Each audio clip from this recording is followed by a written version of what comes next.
بسم اللہ الرحمن الرحیم۔ السلام علیکم سامعین، آج ہم بنی اسرائیل کے دو بھائیوں کا قصہ بیان کریں گے۔ بنی اسرائیل میں دو بھائی رہتے تھے، جن میں سے ایک مسلمان اور دوسرا ہندو تھا۔ دونوں دریا کے شکاری تھے، یعنی مچھلیوں کا شکار کیا کرتے تھے۔ کافر بت کو سجدہ کرتا، مگر جب مچھلیوں کے لیے دریا میں جال ڈالتا تو اس قدر مچھلیاں آ جاتی کہ ان کو کھینچنا مشکل ہو جاتا۔ مگر مسلمان کے جال میں صرف ایک مچھلی آتی اور وہ اسی پر صبر کے ساتھ خدا کا شکر ادا کرتا۔ اتفاق سے اس مسلمان کی بیوی ایک روز چھت پر گئی تو اس کی نظر کافر کی بیوی پر پڑی، جو زیور اور بہترین لباس سے آراستہ تھی۔ یہ دیکھ کر اس مسلمان کی بیوی کے دل میں وسوسہ پیدا ہو گیا، کاش میں بھی ایسی ہوتی۔ تو کافر کی بیوی بولی، تو اپنے شوہر کو آمادہ کر لے کہ وہ بھی میرے شوہر کے معبود یعنی بت کی عبادت کیا کرے، تاکہ تو بھی میری طرح مالدار ہو جائے۔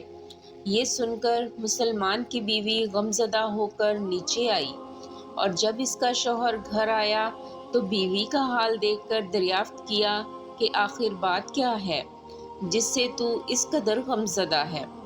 اس کی بیوی کہنے لگی، بس میاں، یا تو مجھے طلاق دے دو یا اپنے بھائی کے معبود کی پوجا کرو۔ یہ سن کر اس کے شوہر نے کہا، خدا کی بندی، خدا سے نہیں ڈرتی؟ ایمان کی دولت کے بعد یہ تو کفر کی باتیں کرتی ہے۔ وہ عورت بولی، مجھ سے زیادہ باتیں نہ بناؤ، میں اب غریبوں کی طرح نہیں رہ سکتی، جبکہ دوسری عورتوں کو، خصوصی طور پر تیرے بھائی کی بیوی کو میں دیکھ رہی ہوں کہ وہ زیورات اور عمدہ لباس سے آراستہ رہتی ہے۔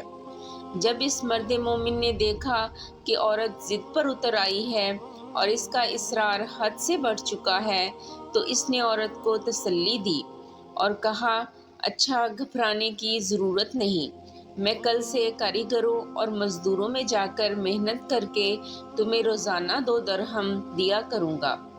ان 2 درہم سے تو اپنی حالت درست کر لینا۔ یہ سن کر عورت کو کچھ تسکین حاصل ہوئی۔ صبح سویرے وہ مرد مومن مزدوری کی تلاش میں نکلا، لیکن کسی نے اس کی بات نہ مانی۔ وہ پھرتا رہا، شہر شہر، گاؤں گاؤں کی خاک چھانتا رہا، لیکن کسی نے اس کی مدد نہیں کی۔ بالآخر مایوس ہو کر وہ دریا کے کنارے پہنچا۔ شام تک اللہ تعالیٰ کی عبادت میں مصروف رہا۔ رات کو جب گھر پہنچا تو بیوی نے دریافت کیا، میاں، آج تم کہاں تھے؟ اس نے جواب دیا، میں بادشاہ کی خدمت میں تھا۔ بادشاہ نے مجھ سے اس دن کام کرنے کی شرط رکھی ہے۔ اس کی بیوی بولی، آخر وہ بادشاہ تمہیں کیا دے گا؟ تو اس نے جواب دیا، میرا بادشاہ بڑا کریم ہے اور اس کے خزانے مال و دولت سے بھرے ہوئے ہیں، وہ مجھے وہ دے گا جو میں چاہوں گا۔ چنانچہ اسی طرح وہ اپنے معبود برحق کی عبادت میں مصروف رہا۔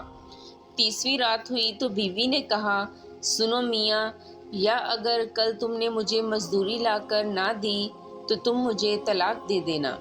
یہ سن کر اس کو کسی قدر پریشانی لاحق ہوئی۔ 30ویں صبح اس نے یہودی کو کہا، کیا تم مجھے مزدوری پر لگا لو گے؟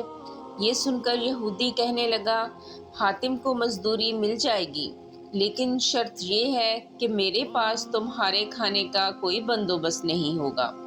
چنانچہ وہ مرد مومن روزہ کی نیت کر کے اس یہودی کے ساتھ کام پہ گیا۔ ادھر دوسری طرف ایک آدمی اس کی بیوی کے پاس گیا اور دروازہ کھٹکھٹایا۔ جب اس کی بیوی باہر نکلی تو اس آدمی نے اس کی بیوی کو 29 اشرفیاں دیں اور کہا، یہ تمہارے شوہر کی مزدوری ہے۔ تمہارا شوہر 29 دن سے بادشاہ کے کام میں تھا، یہاں تک کہ تمہارے شوہر نے بادشاہ کو چھوڑ دیا۔ اگر وہ 30ویں دن بھی کام پر جاتا تو اس کو بہت سے اجرت مل جاتی، لیکن وہ یہودی کے پاس چلا گیا۔ اگر وہ مزید بادشاہ کا کام کرتا تو بادشاہ اس کو مزید اجرت دیتا۔ بس یہ لو 29 اشرفیاں، اس میں 1 اشرفی اس لیے کم ہے کیونکہ آپ کا شوہر 30ویں دن کام پر نہیں گیا۔ چنانچہ وہ عورت ان میں سے ایک اشرفی لے کر بازار گئی۔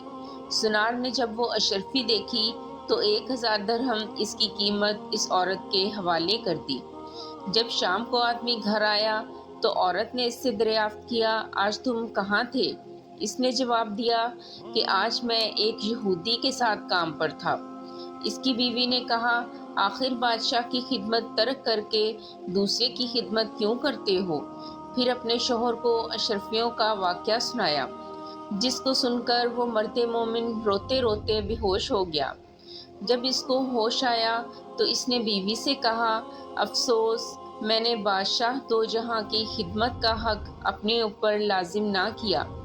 اس کے بعد اس مرد مومن نے عورت کو چھوڑ دیا اور پہاڑوں پر چلا گیا، جہاں خدا کی خدمت میں مصروف رہ کر باقی زندگی گزار دی، اور وہیں اس کا انتقال ہو گیا۔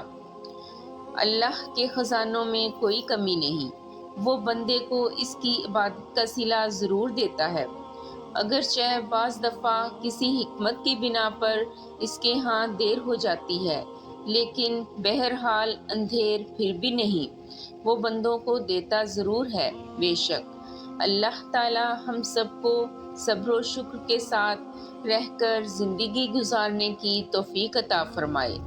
آمین یا رب العالمین۔